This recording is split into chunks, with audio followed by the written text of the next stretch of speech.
From the unpredictable world of politics, entertainment, and any other trending news, welcome to the Maina Show.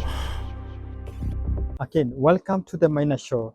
Today I want to talk about 2027 lineup and what the opposition and what the Ruto camp might have as a strategy that is going to propel them to the winning formula.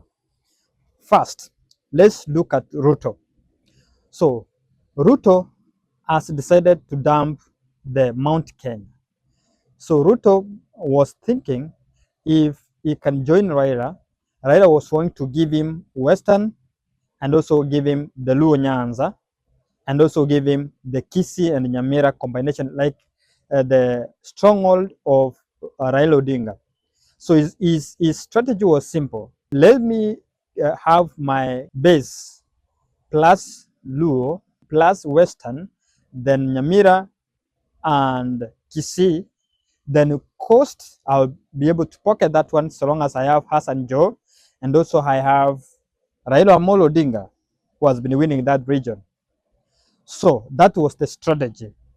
Unfortunately, after dumping Mount Kenya, he believed that the West, when he asked Western, Mudavadi and Wetangula, when they're inside, the winning was so easy. But the question is, so what strategy can he use?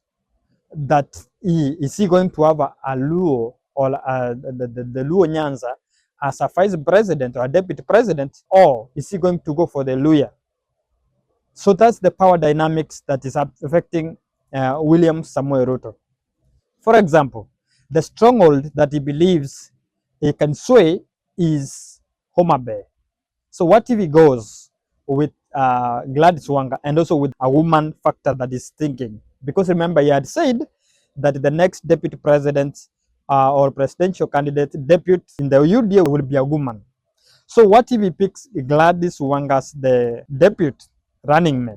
The lawyers will raise a question. So what do we have in this government? Because previously you had promised 30%, which has not been achieved. And the moment Raila came in, the Luya or the Mudavadi factor and Wetangula, they were kicked out of the table. So they no longer participate in meetings because the moment Raila came in, all the attention of Ruto went to Raila Amolo Odinga. So that's another strategy that Ruto is trying to figure out. What's he going to do? But one thing remains constant. Kithure Kindiki will never be nominated as the running mate of William Samoei Ruto. So difficult moment for Kithure Kindiki. You can't achieve that highest moment, then you are thrown out in the next election. So keep this one. There might be movement of Kithure Kindiki from the government to the side of the opposition by the time the campaign starts. Trust me. So, what about the opposition? The opposition also is in a confused state. Who is going to live for the other? I think if there is one big problem the opposition have is who is going to be a presidential candidate, who is going to be a running mate. For example, Kalonzo becomes the presidential candidate. Who is he going to pick as a running mate? Of course, it dictates that he might go for Fred Matiang'i.